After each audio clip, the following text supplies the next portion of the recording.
What's up, Dallas? It's your girl Rachel. We are here with another special guest on my show today, Mr. Alfonso. How are you, sir? I'm doing well. That's amazing. So, Alfonso and I have connected in the past, and he has a really powerful story, a very powerful journey. And I brought him on my show because I feel like people need to hear what he has to say. So, Alfonso, with that, I'm going to give you the platform. Well, where do we begin? So I know the interview is, from homeless to homeowner in 5 years. Mhm. Um, but I didn't wake up homeless one day. A lot of things had to have happened for me to get to that point. So we always go back to the day that I consider the day I became a man, and that was September 28th, 2007. And Mhm. I say on that day because I was working at a bill collection agency. I worked with 9 women, all divorced, all man haters, and I was the only guy. It's Uh-oh. kind of toxic. It was kind of toxic work environment, but I had been working this account for about 4 or 5 years, so it finally paid off. So that day I got a huge bonus check. It was about $5,000. With back in '07, $5,000 was $5,000. Today it's 2 months rent. Now Right. I'm not very mechanically inclined, but that day I gave my car a tune-up, Hmm. so I felt like I was a man because I was doing manly things. Hmm. And on that day, I remember, you know, I still had the new baby smell. I was a new dad, so had my daughter with me all the time. So anyone who's a new parent knows that you have the new baby smell, which is going to be either Similac or poop. So still had the new baby smell, and I was happy because I was a dad. And then I remember going to my apartment complex, picking up the last of my moving boxes, going to the office manager and giving her the keys to my apartment, and I finally went home and I was finally moved into my house. So I felt like a man because I was providing for my family. We finally had a home. Right. And my wife passed away that night. She was 24 years old. She had a brain aneurysm just out of the blue. She had gone to doctor Thursday, perfect bill of health. Friday we have a family dinner. Her family came in, to visit the baby. Everything was perfect. We sat down, we laughed. She went to bed early because we had to take care of the baby. Hmm. And then half hour later, she's calling my name and she's like, Junior, Junior. And I go look at her, I'm not liking what I'm seeing. So I call 911. And what seems to be forever was only about 5 or 10 minutes. And we Hmm. get to RHC Hospital and they tell me, your wife is very sick. We can't treat her here, but I need you to call the family. Right. So here we are again in another ambulance ride on our way to Parkland. Hmm. And when a doctor tells you to call the family, your blood pressure just drops. Yeah. And I remember that day because there were a lot of people praying. The fact that my in-laws were here at the time, you know, to me it was, well, this is part of God's plan, I think, because I didn't have to make that call to Houston for them to come over. They were already here. Mhm. And my mom was a very big prayer warrior. My mother-in-law was a very big prayer warrior. And they started this prayer chain, and people started coming in. I mean, that Mhm. waiting room was starting to get full, and we even had people coming in from Houston. And then the doctor takes you to this very cold, sterile room for you to wait. And you wait. And he finally comes in. He says, Mr. Solis,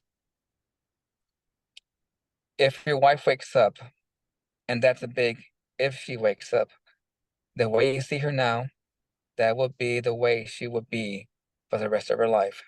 Oh, wow. So I did what any loving husband would do. Hmm. I let her go. Hmm. And that was the start of a chain of events. Hmm. Hmm.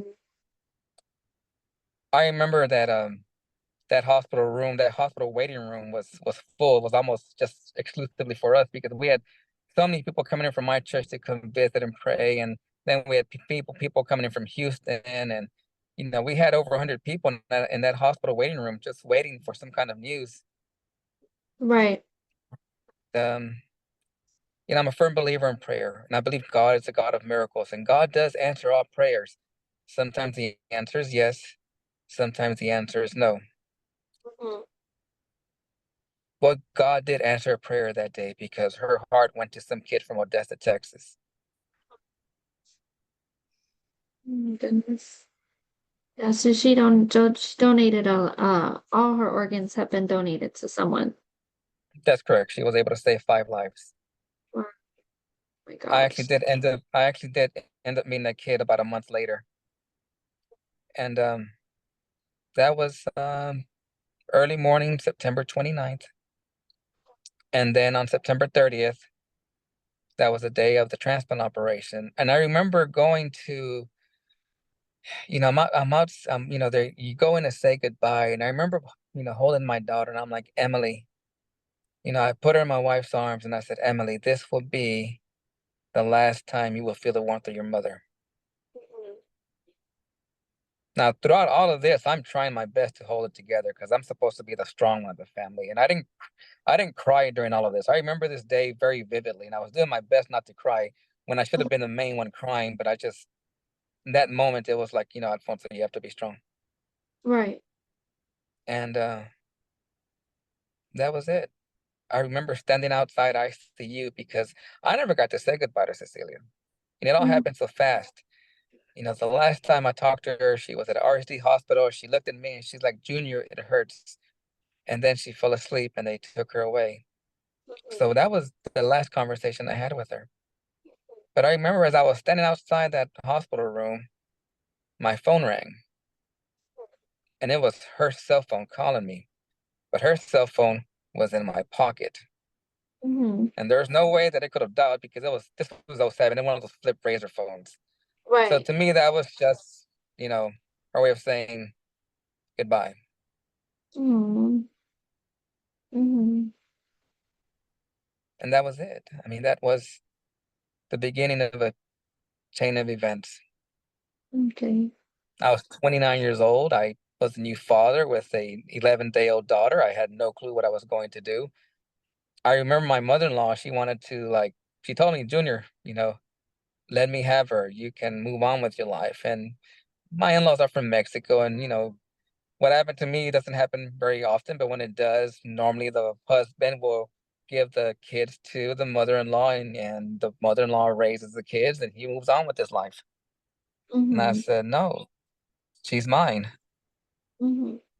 So I took a month off of work and tried to adjust. I remember the day of the funeral, I actually went home Mhm. against my parents' judgment, against my family's judgment, like, no, you need to stay with us. And like, no, I need to face the fact that I'm by myself. And I actually went home and I spent the night in my room. I didn't get any sleep. Mhm. I was trying to force myself to adjust to this period, but I mean, I hadn't even begun to mourn. Right. Because it all happened so fast. So you just kind of still in the processing part. Right. Mm. Mm. But I took some time off of work and then I went back to work and I just wasn't the same. I wasn't happy. I had all these pictures of her on my cubicle and I just, I just wasn't happy. I just couldn't deal with it. Mhm. And I went through depression. I had survivor's guilt really bad. I had really bad case of survivor's guilt. And they say that, you can die of a broken heart. That's actually true. You know, one of Mhm. the, uh, one of the husbands of one of the teachers in Uvalde, he actually passed away 3 days later after his wife passed away. And back in '07, they didn't know what broken heart syndrome was. It's actually a real thing. Yes, it is. But Mm. I survived. And with it came the guilt.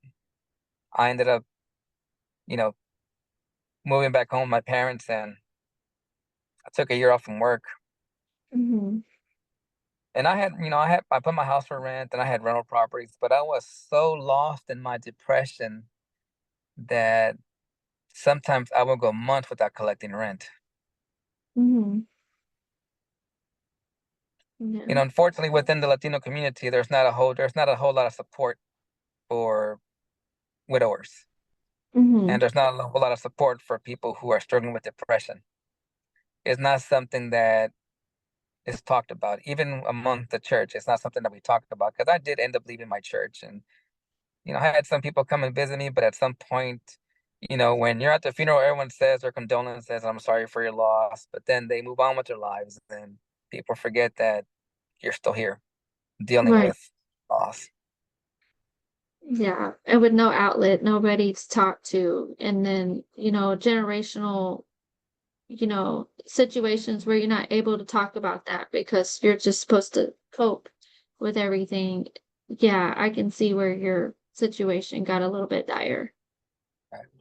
No, I was in love with the idea of being in love. I actually ended up meeting a nice young lady. It didn't work out. It actually became very toxic at some point.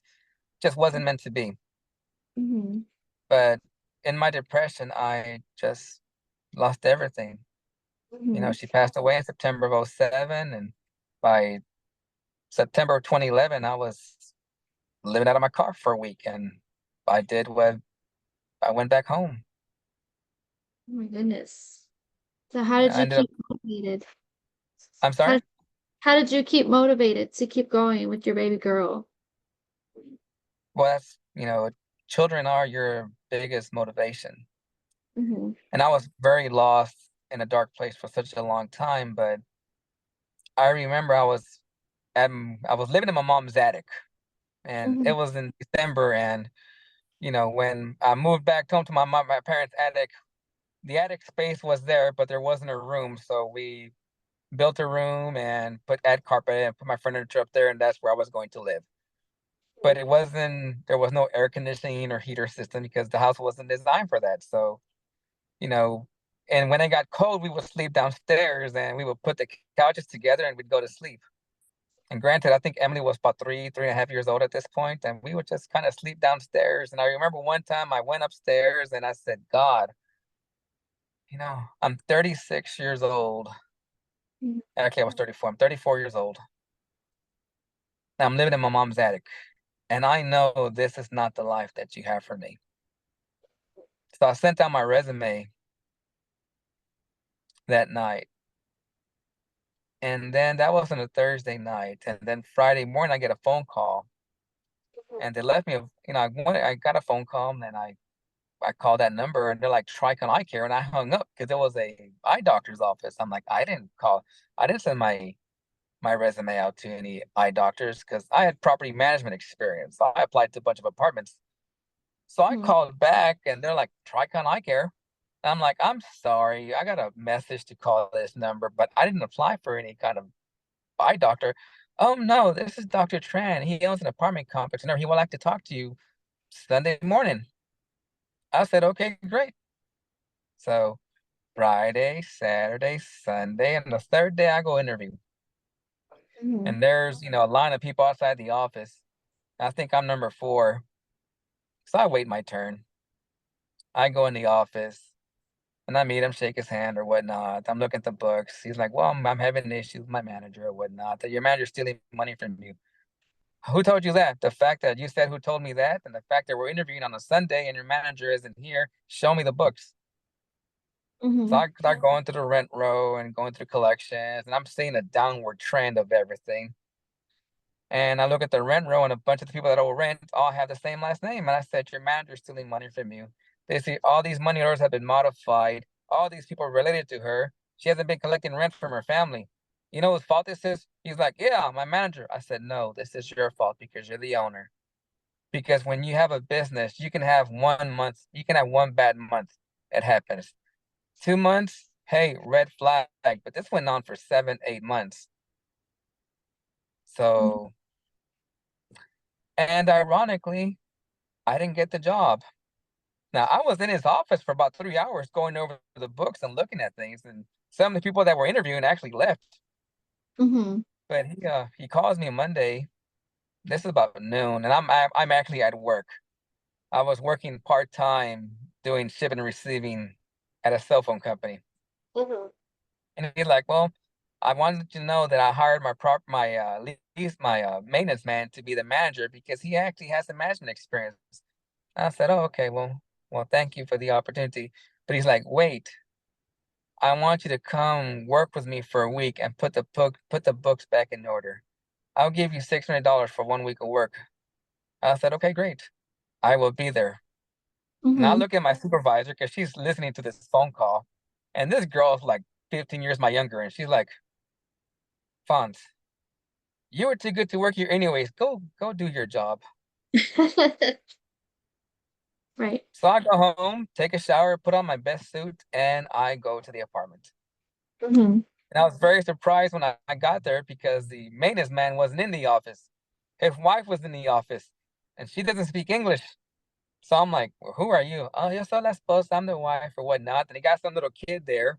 And I guess they're homeschooling him because he's like 9 or 10 years old. And somebody comes in to, they want to see an apartment.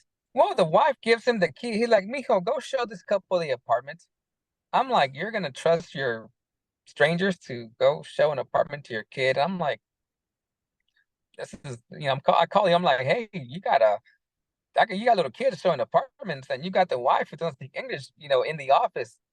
Oh, I'll talk to him about that. I'm like, okay, something just isn't right because they weren't letting me have access to like the files or whatnot. I was trying to do a rent roll. I was trying to audit everything. They weren't being very cooperative. Right. So the next day, he calls Manny, he's like, hey, you gotta let Alfonso do his job. I get to the office, she's like, well, you're just here to take my job. And she throws the laptop and just kind of slaps it on my desk. I'm like, look, I'm just here for a week to do my job. There's nothing wrong, then, I'll be out of here within a week. Mhm.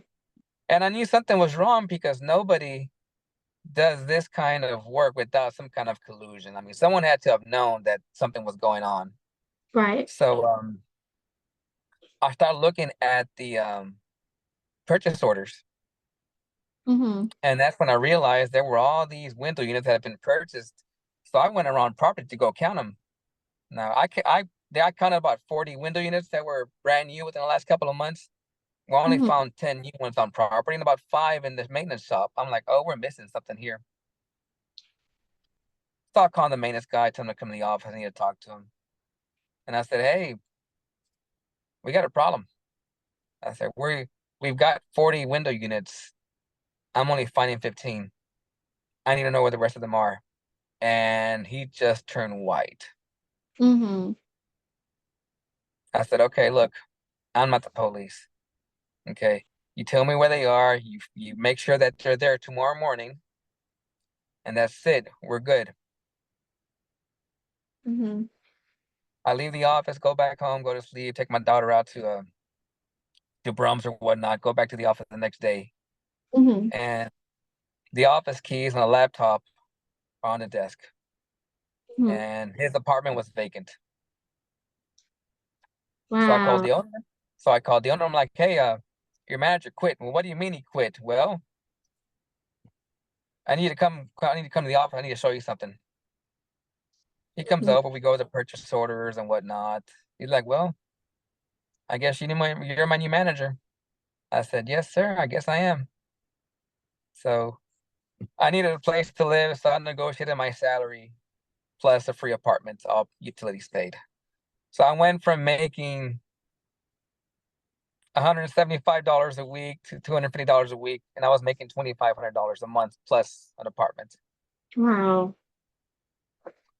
So I was working with him for about 2 or 3 months, and he drops a bombshell on me. He's like, Alfonso, I just want you to know that I intend to sell a property. And that kind of scared me because normally when you sell a property, they normally bring in their own staff and there's no guarantee that you're going to get to keep your job. And I'm like, no, I prayed for this job. This job belonged to somebody else when I got here. God gave me this job. I have to make sure that I keep my place here. Mhm. But just in case, I decided to manage other properties part time. Mhm. So within the week, when you're in property management, I wasn't going after big contracts. I was going after what I call the leftovers, the Mhm. properties that nobody wanted. The small 10 unit properties, the 12 unit properties, the ones that you're not really going to make a whole bunch of money. I wasn't trying to make a bunch of money. I just wanted a secondary income. Right. So within a month, I got a 12 unit property just a mile up the road, different kind of property, different kind of clientele. So it wasn't a conflict of interest because it was after hours and it was a very nice property. Right. My people could never rent there, and their people wouldn't want to rent with us. So Mhm. now I was making an extra $500 a month. Now keep in mind, My monthly budget was $500 a month, which means every extra dime that I made was going towards saving because I told myself I'm never going to be homeless again. Right. So I wasn't paying rent, wasn't paying utilities, and I lived where I worked. So I really didn't have any cost. Mm-hmm.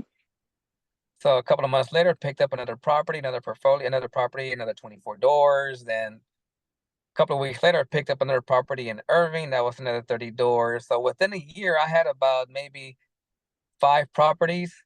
Mm-hmm. And then I get a phone call from somebody I had never met. And he's like, I heard that you can figure things out and put books back in order. I want you to come to my property and help me out.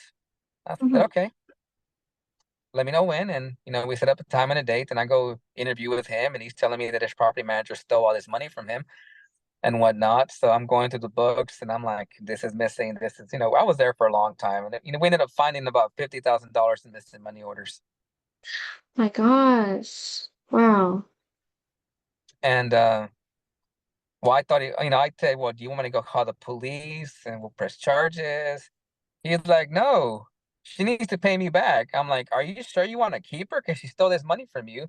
He's like, no, I'm going to hire you. I'm going to pay you money. You supervise her. If you do good with her, you can supervise my other properties as well. I said, okay, we'll see how this is going to work. It's going to be interesting. Mm-hmm. And I said, I've got to make a dent. I've got to get this guy some of his money back. So I bring in the manager and I Mm-hmm. said, you know why I'm here? She's like, yeah. So why'd you do it? Well, he never spends money on property. So you spent this money on the property? Well, yeah, I bought that chair and the office furniture. I said, you didn't do anything. You got a bunch of new cars outside. There's Mm-hmm. no way you can afford some of these vehicles with your salary. So this is Mm-hmm. what we're going to do. Okay, you've got 5 vehicles. I'm going to let you keep 2. You're going to sign the titles over to our client. We're going to sell them. So at least we have a down payment for you to start paying this back. So she goes over, hands me the keys and the title. She signs them over.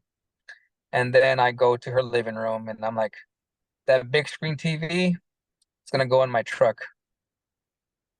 So when you get off work and you go see that empty spot in your living room, you know what you did was wrong.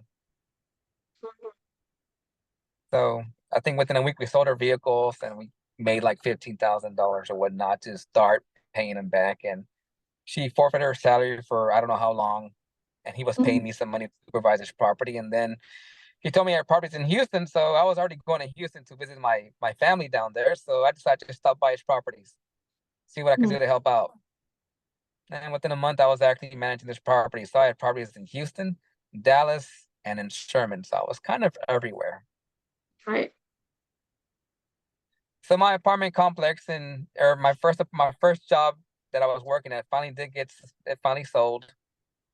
And while they were in the process of selling, I met all these potential buyers. And one of them always gave me his business card and I gave him my number and he always remembered me. Mm-hmm. And when the new owner finally took over, I always had a meeting every Monday with all my area managers. So he had someone that was in charge of this property and she was there early. And I had my meetings before the office even opened. She was very upset. She's like, "What are you doing?" I'm like, "Well, I manage the properties, so I have a meeting with my managers before I clock in." "Oh, you can't do that." I said, "Well, I've been doing this for over a year now, and I've done a good job for the previous owner, which is why you bought this property." Well, no, you can't do that. You're either gonna work for us, you either have to quit your other clients, or you have to work for us. I said, "Well, my portfolio that I manage only accounts for 60% of my income. You only account for 40. So I will be out of your hair within 3 days." Wow. And I never looked back. It's like I was keeping you like already in the path that he wanted you to go before the change was about to happen. Right. That's a beautiful thing. That's something that a lot of people don't understand. But you were grasping it already ahead of time. You've been like, God's given me this and I'm going to use it to do better. The opportunities are there sometimes. You just have to look for them. Mhm. I knew that I had a full-time job. I wanted a secondary income. I'm good at property management, but I can't manage two big portfolios, two competing portfolios. But I knew if I could manage small ones, a little blessing is still a blessing, and those little blessings add up. Mhm. A Cause few they. months later, one of the potential buyers actually called me and said, like, "Hey, look, I'm buying this property in Oak Cliff," which ironically I also used to manage. Oh So wow. I already knew the property. He's like, "Well, Alfonso, with me, it's a little bit different because I'm going to pay you a salary, but I'm also going to make you a minority partner. So 10% of your income is going to go towards paying me for your share of the property, but you're actually going to be on the title. You will be part owner." Now, keep in mind, this was now 6 years after the event. Mhm. So I was homeless in 2000, in 2000, bought my first house in 2007, got back into property management in 2012. By 2013, I was now part owner of an apartment complex. Wow. So now you're homeless, within 6 years, now you own part of an apartment complex. That was Mhm. 2013. 2013, I also met my future wife. Mhm. So I do a lot of organ donation advocacy work. So I actually got called by the hospital. I'm like, "Hey, look, we're going to set up a wall of heroes to honor all of the organ donors, and we want you to be our inaugural speaker." Now, Wow. when you're young, when you're a young single father, and especially if you're like me, Latino and coqueto, you're always telling my kid, "Today is the day we're going to meet your mom." So I remember when I was single, I dressed up my daughter or whatnot and comb her hair. I said, "Well, we're going to go to the mall. We're going to meet your future mom there one day." Because you don't see a bunch of single dads with a baby. You very rarely see that. But I was always with that illusion that one day I'm gonna meet somebody. Mhm. Well, I went to the hospital with the intention of honoring to marry my first wife. When I meet this very pretty young lady, and I'm like, "Wow." We met in front of the Kennedy Memorial, and I'm like, "Hi." You could hear birds chirping, music playing in the background, or when it was that kind of movie magic love. That moment. And we met on May 10th, which is Mother's Day in Latin America. We Mhm. went on our first date on Sunday, Mother's Day, and we Mhm. got married a year later on May 10th. So to me, that was poetic. Wow. So That's. that was 2014. Mhm. Now, when I got married, I was working crazy hours, and I'd go to work and then I'd spend time with the family. But about 8, 9 o'clock, I was back on the phone talking to these owners and doing invoices and doing purchase orders. And my wife would kind of complain, like, "You're working too much." I said, "Well, we bought this house, and my goal is to pay off this house within 5 years because I never want to be homeless again." Right. So we both worked very hard, and 3 years, 3 months later, we met our final mortgage payment. That apartment complex that I was a part owner, well, we sold it.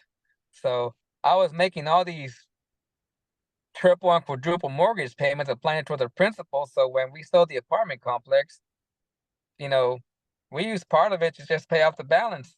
So we paid off our mortgage in 39 months. Wow, that's amazing. That's very encouraging. So when in 2012, lived in my mom's attic, Mm. and then in September 2017, we made our final mortgage payment. That's beautiful. So Look at God working. Alfonso, I really want to tell you, I appreciate you telling your story for everyone out there to understand like what you had to go through to get to where you are right now. And we don't have like a lot more time left on our clock here, but if you could give someone some advice who's been in a situation like yours, what would you tell them? people say, "Alfonso, you're a motivational speaker." I'm not a motivational speaker. Motivation is easy. You love somebody, that's your motivation. You have kids, that's your motivation. You like making money, that's your motivation. But discipline is hard. Accountability is hard. When I was making, $3,000 a month not paying utilities, I was living off $500 a month. I wanted to buy more things and go crazy with my money or whatnot, but that was discipline. Mhm, It's very easy to spend money when you have it, but if you have a goal to do something, then you have to devote your time to accomplishing that goal. And mhm, it's not going to be easy. mhm, Surround yourself by people that are better than you. mhm, When I was managing properties, a lot of the people that I was working with were all millionaires. They were very nice and some humble people, and I learned from them. I learned to delegate. I learned about investments. I learned about, what I needed to do, buy my own property. But mhm. I learned from them. It was just the little things. I got a better education working with them than what I did when I was in college because I had real life experience. Right. Wow. So now, having gone through that experience or having gone through the pain and loss, I learned to turn that pain into a passion. That passion became a purpose, and that purpose became a mission. So Mhm, now we continue the mission. You help who you can when you can. And a lot mhm, of the work that I do right now as a volunteer is based off what happened to me that day. mhm. Yes, and you do a lot in the community. So I know that you have safety courses that you have for the community, and you also are an advocate for organ donor. That you are just out there doing your thing. And when we talked before, it's like you don't ask a dime from people. You just do it because you care about it and you're passionate about it. And that's really important too. Well, I have a daughter. I have two daughters. And the only way, if you truly want to make a better world for your kids, you're gonna have to go out and build it. Mm-hmm. And you never get to build anything by just staying in one place and staying in office. You got to get dirty. So Mm-hmm. we do the survival classes. We do the active shooter seminars.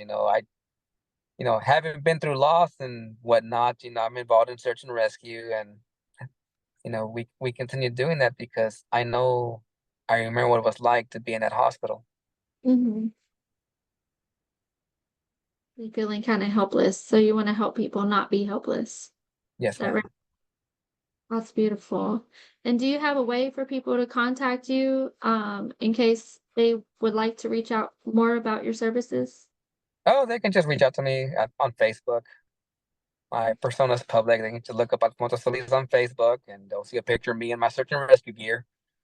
So if someone goes missing, I'll do what I can to look for them. And my heart goes out for people who have families have lost somebody, especially when you're unfortunately in this world, if unless you're a child, a pretty girl, or somebody with money, nobody looks for you. So I will go look for you. Mm, I love that. Thank you for taking time to interview with me today. I really do appreciate it. Well, thank you. All right. Guys, look, Alfonso's out there really doing some amazing things. He's survival awareness. He's also has some courses coming up in the summer. So we're gonna come back for another episode with you, Alfonso, so we can talk about those classes and what you do for the community, okay? Not a problem. All right, thank you all for watching. I appreciate you. Thank you.